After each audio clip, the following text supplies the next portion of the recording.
Well, it's hard to avoid hearing about CBD and its alleged benefits for people and for pets. But one place you won't hear about the health benefits is at your veterinarian's office. That's set to change under proposed legislation. Due at 7, Barton Dieters tells us the story. I contacted a half dozen local veterinarians to ask them about the legislation that would lift their prohibition on being able to talk about CBD products, but their fear of state reprisal, including losing their licenses and ultimately their practices, kept them from going on camera. Yeah, when the kid behind the gas station can talk more about your CBD and your pets than your vet can, there's something wrong there.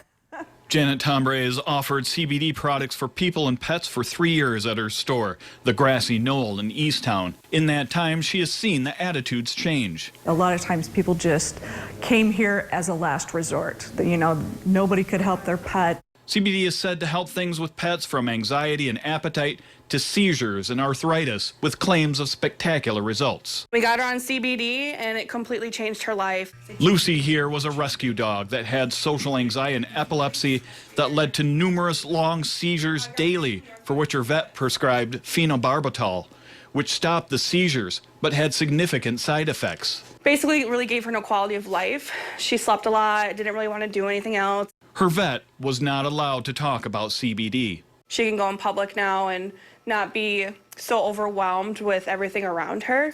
Like the fact that she's here right now was completely unheard of a year ago. Like it just wouldn't have happened. Introduced this month in the State House of Representatives is a bill that would allow vets to recommend CBD products if they choose to do so. Dr. Jeff Powers, a vet on Beaver Island and former president of the Michigan Veterinary Medical Association, testified this week before the Agriculture Committee advocating for the change. I've had a number of cases where clients have had some remarkable results, as well as I've used it on my own pets. Powers says people are using CBD and THC products without the support of their vets, and that can be dangerous for people using products that aren't safe or are ineffective. Powers says that while CBD is not a cure-all, it is a tool for vets who would be able to help with getting the best and safest products and help prescribe dosages.